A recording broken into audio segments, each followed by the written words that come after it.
Hello good morning students, मैं हूं रवि कुमार सक्सेना। आपका अपना प्यारा चैनल नंबर 1 क्लासेस में आपका स्वागत है।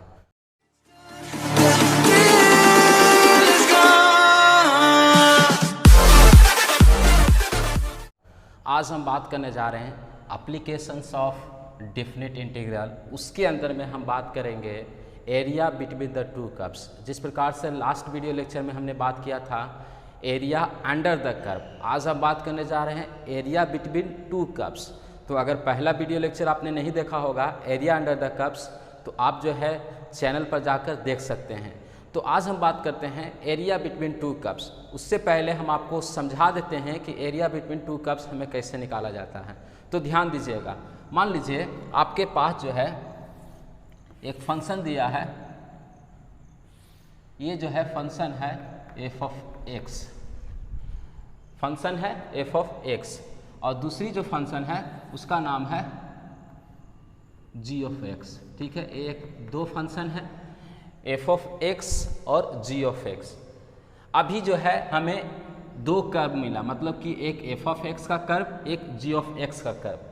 अब हमें एरिया जो फाइंड करना है उसके जो है अंदर का, अर्थात दो कर्व के बीच का, जिस प्रकार से हमने यहाँ पर लिखा है area between two curves, area between two curves, यानी कि जो एफ ऑफ एक्स और जी ऑफ एक्स दोनों के बीच में जो है जो रीजन है उसका हमें एरिया निकालना है, यानी कि इसका हम एरिया निकालेंगे। तो देखिए इसका एरिया निकालने के लिए हम क्या करेंगे, तो हम जो है सबसे पहले तो एक काम कर सकते हैं। मान लीजिए इसका लिमिट जो है ए से बी तक दिया हुआ है, ठीक, लिमिट दिया है ए से बी तक।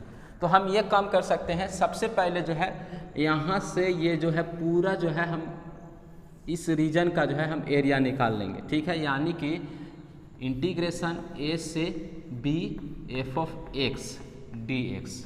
ठीक है, पूरा हम निकाल लिए, अर्थात यहाँ से ये जो आपका रीजन दिख रहा है पूरा हमने निकाल लिया है। मतलब कि ये जो है आपका किस में आ गया, अगर हम इसको जो है जी ऑफ एक्स को अगर हम भूल जाएं तो कहाँ पर आ जाएगा आपका, तो ये हो जाएगा एरिया अंडर द कर्व। क्योंकि अगर हम जी ऑफ एक्स को आप भूल जाइए, ठीक है, केवल आप एफ ऑफ एक्स को अगर कंसीडर कीजिएगा, यानी कि इस रीजन को, तो एरिया अंडर द कर्व आपको निकालने आता है। ठीक है, उसके बाद हम क्या करेंगे, इसको भी अब जो है एफ ऑफ एक्स को छोड़ दीजिए, अभी जो है आप कंसीडर करके देखिए कि केवल जो है आपके पास जी ऑफ एक्स है, तो आप जो है इसका भी एरिया निकाल लीजिए। अर्थात जो है यहाँ से जो ये जो आपका रीजन बन रहा है इसका आप जो है एरिया निकाल लीजिए। ठीक है, यानी कि आप दोनों का जो है एरिया निकाल कर क्या करेंगे, माइनस कर देंगे, तो हमको क्या मिल जाएगा, ये जो एरिया जो आपको यहाँ से यहाँ तक का जो हमको एरिया निकालना था मिल जाएगा। समझ में आ रहा है ना। सबसे पहले हमने क्या किया, ये जो है यहाँ से यहाँ तक का एरिया निकाला, उसके बाद यहाँ से यहाँ तक का एरिया निकाला, और दोनों को माइनस कर देंगे तो निकल जाएगा। तो इसी प्रकार से हम क्वेश्चन को बनाएंगे। ठीक है, यानी कि एरिया बिटवीन टू कर्व्स का रहेगा क्वेश्चन, तो हम इसी तरह से सॉल्व करेंगे। तो ये जो है हम आपको एग्जांपल के द्वारा हम समझाना चाह रहे थे कि किस प्रकार से एरिया बिटवीन टू कर्व्स का हम क्वेश्चन को सॉल्व करेंगे। तो चलिए हम क्वेश्चन लेते हैं, क्वेश्चन नंबर 1। तो क्वेश्चन नंबर 1 क्या कहता है, देखिएगा।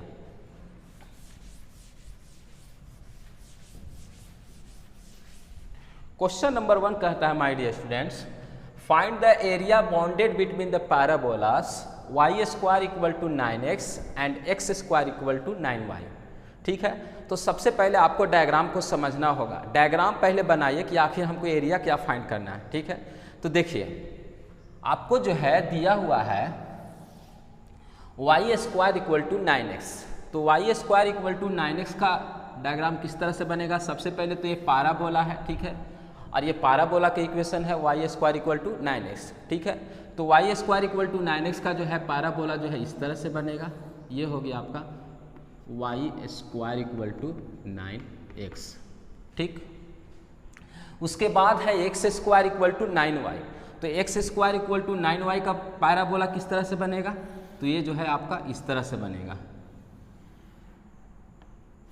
ये हो गया x square equal to 9y।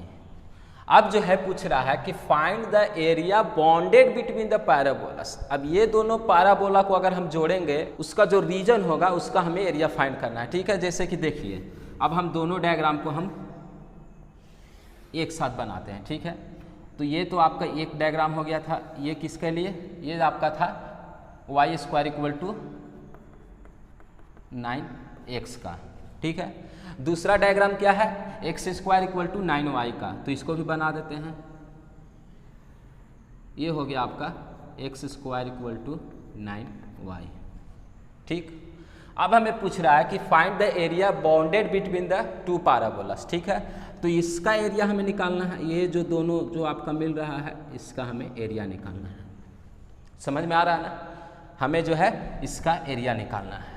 तो देखिए एरिया निकालने के लिए हमें 2 पॉइंट चाहिए, ये एक पॉइंट है और ये दोनों का हमें लिमिट पता होना चाहिए।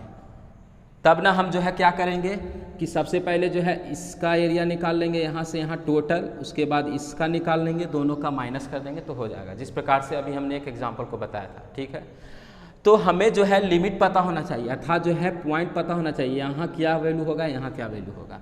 तो यहाँ तो 0 0 है, यानी कि x का भी वैल्यू 0 होगा, y का भी वैल्यू 0 होगा, लेकिन यहाँ पर जो है वैल्यू क्या होगा ये तो हमें पता करना पड़ेगा। यहाँ पर वैल्यू क्या होगा, देखिए डायग्राम को हम बता देते हैं ताकि आपको अच्छा से समझ में आ जाए। यहाँ पर हमारा जो पॉइंट होगा क्या होगा, ठीक है, तो यहाँ पर y का वैल्यू क्या होगा, x का वैल्यू क्या होगा, वो हमें पता करना पड़ेगा।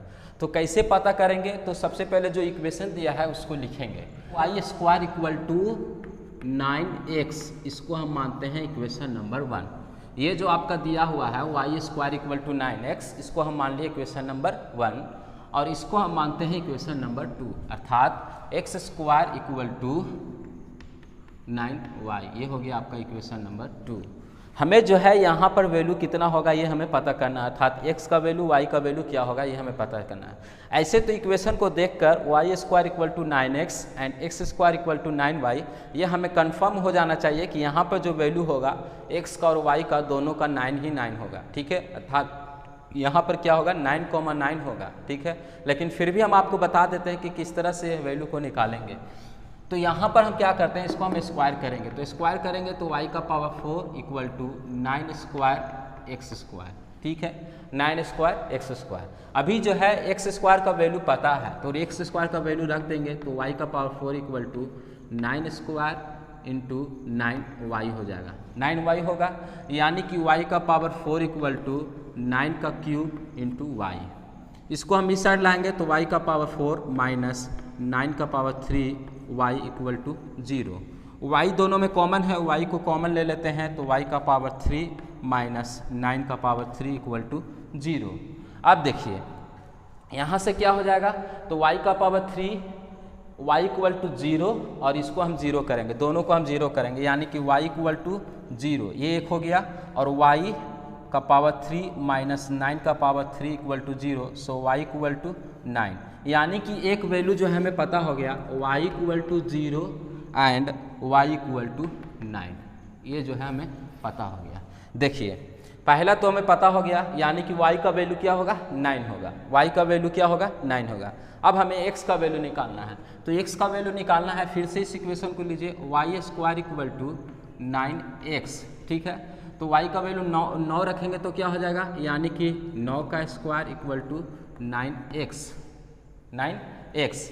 अब देखिए इसको इधर लाएंगे तो 9 square minus 9x equal to 0, so 9 को कॉमन लेंगे तो 9 माइनस x इक्वल टू 0, यानी कि x माइनस, इसको हम करेंगे x minus 9 equal to 0, so x equal to 9, यानी कि हमें जो है यहाँ पर जो वैल्यू मिल रहा है, यहाँ पर जो है 9,9 मिलेगा, 9,9 मिलेगा। x का वैल्यू क्या होगा 9 होगा, y का वैल्यू क्या होगा 9 होगा। ठीक है, x का भी वैल्यू 9 और y का भी वैल्यू 9, और यहाँ पर क्या है 0,0 है। ठीक है, यानी कि यहाँ पर x इक्वल टू 9 है, x इक्वल टू 9 है।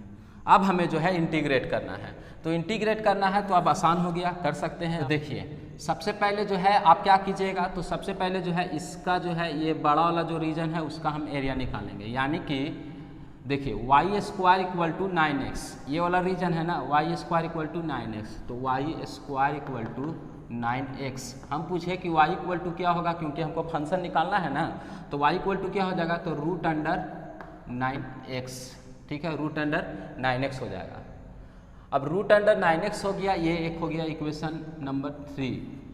अब दूसरा नंबर देखिए, एक्स स्क्वायर इक्वल टू है 9y, तो यहाँ y इक्वल टू क्या होगा, y इक्वल टू क्या होगा, तो y इक्वल टू हो जाएगा x square divided by 9। y equal to क्या होगा, एक्स स्क्वायर डिवाइडेड बाई 9, तो इसको हम इक्वेशन नंबर 4 मान लेते हैं। अब हमें जो है इंटीग्रेट करना है और हमें एरिया निकालना है, तो एरिया निकालेंगे i इक्वल टू क्या करेंगे, तो i इक्वल टू लिमिट क्या रहेगा, तो 0 से 9, 0 से 9, पहला होगा y dx, ठीक है, माइनस 0 से 9, ठीक है, y dx, ठीक है। तो इसको आप ऐसा कीजिए, इसको y1 मान लीजिए, इसको y2 मान लीजिए, ठीक है, y1 y2 मान लीजिए। अब जो है i इक्वल टू क्या हो जाएगा, तो 0 से 9 y1 dx, अर्थात इसका जो है y का वैल्यू क्या आया है, तो इक्वेशन नंबर 3 है root under 9x dx minus 0 से 9, इसका क्या है y2 का, अर्थात x square divided by 9, x square divided by 9 dx। ये दोनों का हम इंटीग्रेशन करेंगे और हमारा आंसर आ जाएगा। तो इसका आपने लिख लिया होगा, तो अब हम इसको इरेज करते हैं।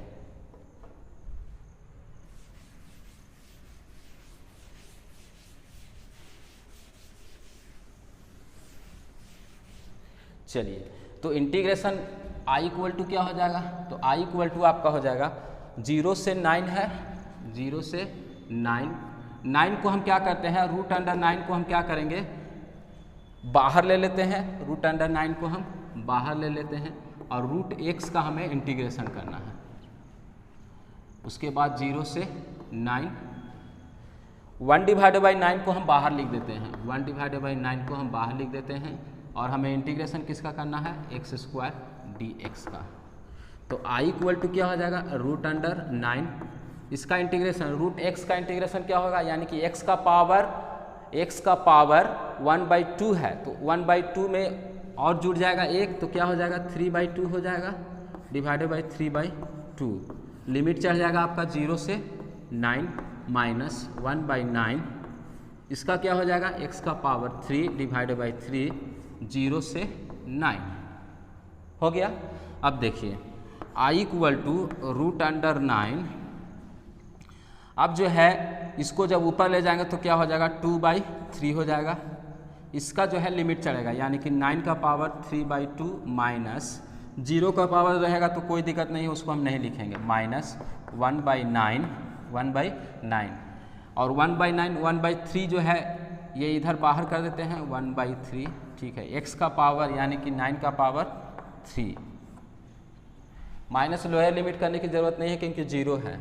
तो यहाँ से जो है i इक्वल टू जगह 9 का पावर 3/2 है और 9 का पावर ये कितना हो गया 1/2, यानी कि आपका जो है 3/2 का मतलब 1.5 और 1/2 का मतलब आधा, 1.5 आधा कितना हो गया 2 हो गया, यानी कि 9 का पावर 2 तो 9×81 हो गया, यानी कि 2/3 इंटू 81 हो गया माइनस 1/27 हो जाएगा, यानी कि यहाँ से एक पावर कैंसिल कर देते हैं, ठीक है, और उसको 3 छोड़ देते हैं इंटू 81 हो जाएगा, एक पावर जब कैंसिल होगा तो 9×81 बन जाएगा, ठीक है, यानी कि आपका हो गया i इक्वल टू ये कितना हो जाएगा 8 हो जाएगा, 8 दूनी 16 divided by 3 minus 81 divided by 3, ठीक है। तो इसको आप एलसीएम ले लीजिए तो 3 हो जाएगा, यानी कि 162 माइनस 81 इक्वल टू कितना हो जाएगा, तो 2 में से 1 जाएगा 1 और 16 में से 8 जाएगा तो 8, 81 हो गया डिवाइडेड बाई 3, ये क्या हो जाएगा स्क्वायर यूनिट। यही जो है आपका आंसर हो जाएगा क्वेश्चन नंबर 1 के लिए 81 डिवाइडेड बाई 3। तो इस तरह से जो है आपको area between the two curves का आपको निकालना पड़ेगा। चलिए इसको आप लिख लीजिए, उसके बाद हम सेकंड क्वेश्चन में जाएंगे। चलिए क्वेश्चन नंबर 2 लेते हैं। तो क्वेश्चन नंबर 2 क्या कहता है, find the area of the region bounded by the curve y equal to 4x square, y equal to 4x square, यानी कि सबसे पहले इसका डायग्राम बनाइए। y equal to 4x square का डायग्राम किस तरह से बनेगा, तो सबसे पहले तो ये तो पाराबोला का इक्वेशन है, ठीक है, तो पाराबोला का इक्वेशन है तो आपका जो है ये इस तरह से बनेगा, y equal to 4x square का ये जो है आपका पाराबोला इस तरह से बनेगा, यानी कि ये आपका हो गया y इक्वल टू 4x²। कह रहा है x axis and the lines x equal to 1 and x equal to 2। तो यहाँ पर जो है x का वैल्यू क्या होता है 0। मान लीजिए यहाँ पर, ठीक है, यहाँ पर जो है ये जो है आपका x इक्वल टू 1 है और ये जो है x इक्वल टू 2 है, ठीक है। दो गो आपका दिया है x equal to 1 and x equal to 2। तो ये जो आपका लाइन है x इक्वल टू 1 का लाइन है और ये जो आपका लाइन है x इक्वल टू 2 का लाइन है, ठीक है।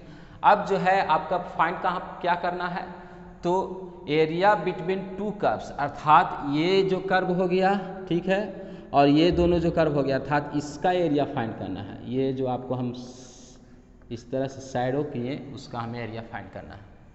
समझ में आ रहा है ना। हमें जो है ये जो हमने जो इस रीजन जो हमने बनाया है यहाँ से यहाँ, उसका हमें एरिया फाइंड करना है। तो देखिए इसका एरिया फाइंड करने के लिए आप जो है क्या कीजिएगा, तो सबसे पहले एक काम तो कर सकते हैं, यहाँ से देखिए, ध्यान से देखिएगा क्योंकि डायग्राम हम एक ही है, कलर चौक नहीं है, तो आप जो है थोड़ा सा मतलब कि प्रॉब्लम हो सकता है आपको। यहाँ से यहाँ तक का पूरा हम जो है एरिया फाइंड कर लेंगे, ये वाला पूरा एरिया फाइंड कर लेंगे, यानी कि 0 से 2 तक लिमिट चढ़ाएंगे, 0 से 2 तक, यानी कि इसको हम लिख देते हैं।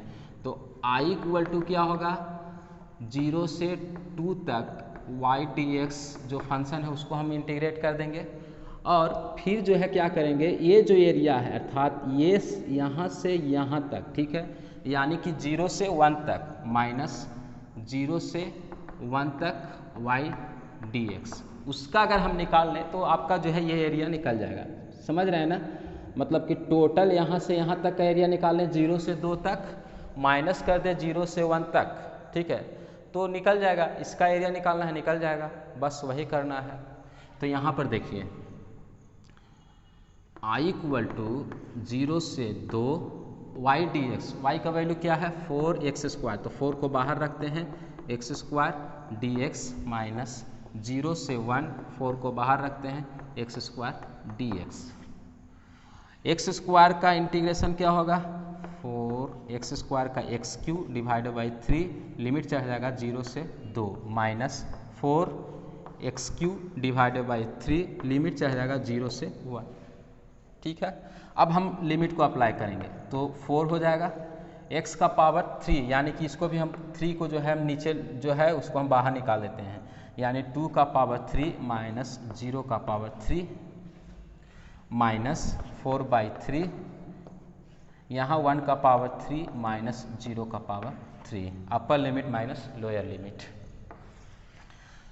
तो i इक्वल टू 4/3 इंटू 2 का पावर 3, 2 दूना 4, 4 दूना 8, 8 माइनस 4/3 इंटू 1 का पावर 3, 1 ही होगा। तो ये आपका क्या हो गया i इक्वल टू 8 चौके 32 डिवाइडेड बाई 3 माइनस 4/3, तो 32 माइनस 4 यानी कि 28 डिवाइडेड बाई 3 हो गया, i equal to square unit. यही आपका क्या हो गया आंसर हो गया। लिख लीजिए माय डियर स्टूडेंट्स। चलिए लास्ट क्वेश्चन लेते हैं, उसके बाद जो है इस सेशन को हम समाप्त करेंगे। तो लास्ट क्वेश्चन है find the area between y equal to x² and the line y equal to x। देखिए पहला इक्वेशन है y इक्वल टू x², तो ये किसका इक्वेशन है पाराबोला का है। तो पाराबोला का है तो y इक्वल टू x² का डायग्राम किस तरह से बनेगा, तो ये जो है इस तरह से बन जाएगा, ठीक है। y इक्वल टू, ये थोड़ा बढ़िया से बना लीजिएगा आप लोग, y इक्वल टू x² हो गया। चलिए दूसरा क्या है y इक्वल टू x, यानी कि y इक्वल टू mx, किसका इक्वेशन है तो स्ट्रेट लाइन का इक्वेशन है। तो स्ट्रेट लाइन का इक्वेशन जो है आपका मतलब कुछ इस तरह से बन जाएगा, y इक्वल टू x का ये इक्वेशन हो गया। अब जो है दोनों जब इक्वेशन को अर्थात दोनों जब कर्व को अगर हम ज्वाइन करेंगे तो क्या बनेगा फाइनल डायग्राम। तो फाइनल डायग्राम आपका बन जाएगा, ठीक है। मान लीजिए ये आपका x एक्सिस हो गया और ये y एक्सिस हो गया, इसमें आप लिख लीजिएगा x y आप लोग लिख लीजिएगा, ठीक है। तो आपका जो है सबसे पहला डायग्राम क्या है, y equal to x square, ये हो गया। उसके बाद जो है y equal to x square, उसके बाद जो है y इक्वल टू एक्स है, तो y इक्वल टू एक्स का कुछ लाइन इस तरह से है, ठीक है, तो y इक्वल टू एक्स हो गया। देखिए दोनों को हम जो है ज्वाइन कर दिए, y equal to x square और y इक्वल टू एक्स। तो किसका एरिया निकालना है, इसका एरिया निकालना है, इसका एरिया निकालना है। तो हमें क्या लिमिट चाहिए, यहाँ पर तो 0 है हमें पता है, ये वाला अगर हमें लिमिट पता हो जाएगा यहाँ तक क्या है तो हम जो है निकाल लेंगे आसानी से, ठीक है। तो चलिए हम लिमिट पहले निकाल लेते हैं। तो लिमिट निकालने के लिए y equal to x square है, y equal to x square है और y इक्वल टू एक्स है, y इक्वल टू एक्स है। तो यहाँ पर x का y इक्वल टू एक्स रख सकते हैं, यानी कि x equal to x square, तो इसको हो जाएगा x square minus x equal to 0। देखिए ध्यान से देखिएगा, लिमिट निकालना बहुत ज़रूरी है, बिना लिमिट के तो आप इंटीग्रेशन नहीं करिएगा। तो कैसे होगा, तो लिमिट निकालने के लिए सीख लीजिए, y equal to x square है, y इक्वल टू एक्स है, तो हम जो है y के जगह पर x रख सकते हैं, तो x equal to x square, तो x square minus x equal to 0, x को जब हम कॉमन लेंगे तो हो जाएगा x माइनस 1 इक्वल टू 0। तो यहाँ से निकल गया x equal to 0, x equal to 1, यानी कि x का दो वैल्यू होगा, x इक्वल टू 0 होगा, x इक्वल टू 1 होगा। तो x इक्वल टू 0 तो हमको पता है, 0 0 यहाँ पर तो होबे करेगा, ये तो हमको कंफर्म है। तो x का भी वैल्यू 0 होगा, y का भी वैल्यू 0 होगा, ये हमें पहले से पता है। अब हमें निकला है x इक्वल टू 1, तो x इक्वल टू 1 का ये लाइन हो गया, ठीक है। अब देखिए, अब हम y का वैल्यू निकालते हैं, तो y का वैल्यू एक तो 0 होगा हमें पता है, ठीक है। अब यहाँ पर जो इक्वेशन है y और x जो है दोनों बराबर है, y और x दोनों बराबर है, यानी कि जो x का वैल्यू होगा y का वैल्यू होगा, यानी कि y इक्वल टू भी 0 होगा और y इक्वल टू भी 1 होगा। कोई डाउट है नहीं, यानी कि जो ये पॉइंट है यहाँ पर 1,1 हो जाएगा, x का भी वैल्यू 1, y का भी वैल्यू 1। अब लिमिट हमें पता हो गया, अब हमें इसका एरिया निकालना है, एरिया बिटवीन टू कर्व्स, अर्थात एक स्ट्रेट लाइन एक पाराबोला, एक स्ट्रेट लाइन एक पाराबोला, उसके बीच में जो एरिया बन रहा है उसको हमें निकालना है। तो देखिए आप क्या कीजिएगा, तो आप जो है ये काम ये कर सकते हैं ना कि सबसे पहले जो है यहाँ से यहाँ तक का एरिया निकाल लीजिए, ठीक है, यहाँ से यहाँ तक का एरिया निकाल लीजिए, अर्थात 0 से 1 जो स्ट्रेट लाइन का गया है, जो स्ट्रेट लाइन का जो गया है उसका एरिया निकाल लीजिए, ठीक है। उसके बाद जो है जो पाराबोला का जो आपका कर्व है, अर्थात यहाँ से यहाँ तक, ठीक है, जो ये जो पाराबोला का कर्व है 0 से 1 तक, और ये जो एरिया बन रहा है अर्थात ये वाला, ठीक है, उसका एरिया निकाल के दोनों को माइनस कर देंगे तो हो जाएगा। यानी कि आपका क्या हो जाएगा, i इक्वल टू इंटीग्रेशन 0 से 1 y dx माइनस 0 से 1 y dx, ठीक है। यानी कि यहाँ पर एरिया 1 माइनस एरिया 2 कर दीजिएगा तो i का वैल्यू आ जाएगा, एरिया 1 माइनस एरिया 2 कर दीजिएगा तो y का वैल्यू आ जाएगा, ठीक है। अब देखिए, तो i इक्वल टू हो गया, सबसे पहले कौन वाला लेंगे, तो सबसे पहले हमने बताया था ना स्ट्रेट लाइन वाला लेंगे ना, तो स्ट्रेट लाइन का कर्व का क्या इक्वेशन है, तो 0 से 1 हो जाएगा, स्ट्रेट लाइन का है y equal to x, y equal to x, यानी कि x कर दीजिए x dx माइनस 0 से 1। उसके बाद अब पाराबोला का जो गया है वो यहाँ से यहाँ तक, ठीक है, ये वाला, तो ये वाला ले लेंगे, यानी कि आपका हो जाएगा एक्स स्क्वायर dx, ठीक है। तो यहाँ से जो है i इक्वल टू क्या हो जाएगा, तो x square divided by 2, limit चढ़ जाएगा 0 से 1 माइनस ये क्या हो जाएगा x cube divided by 3, limit चढ़ जाएगा 0 से 1। अब कर दीजिए, तो i इक्वल टू 1/2 हो जाएगा माइनस 0, फिर माइनस, ठीक है, तो 0 बैठाने से कोई फ़ायदा नहीं है, इसलिए हम डायरेक्ट लिख देते हैं, माइनस ये कितना हो जाएगा 1/3 हो जाएगा। तो इसको हम करेंगे तो क्या हो जाएगा, 3 दूनी 6, यानी कि 1 डिवाइडेड बाई 6 हो जाएगा, यही जो है आंसर हो जाएगा, स्क्वायर यूनिट में आंसर हो जाएगा। इस प्रकार से आज के वीडियो लेक्चर में हमने जो है आपको बताया एरिया बिटवीन टू कर्व्स किस तरह से हम निकालते हैं, यानी कि हमने जो है एप्लीकेशंस ऑफ डेफिनेट इंटीग्रल में पहला वीडियो लेक्चर में हमने बताया था एरिया अंडर द कर्व, इस वीडियो लेक्चर में हमने बताया area between the two curves. अगर ये वीडियो लेक्चर अच्छा लगा तो आप लाइक कीजिए। अभी तक मेरे चैनल को नहीं सब्सक्राइब किए हैं तो सब्सक्राइब कर दीजिए, साथ में बेल आइकन को दबाइए ताकि रेगुलर नोटिफिकेशन मिलता रहे। तब तक के लिए हम विदा लेते हैं। जय हिंद, वंदे मातरम।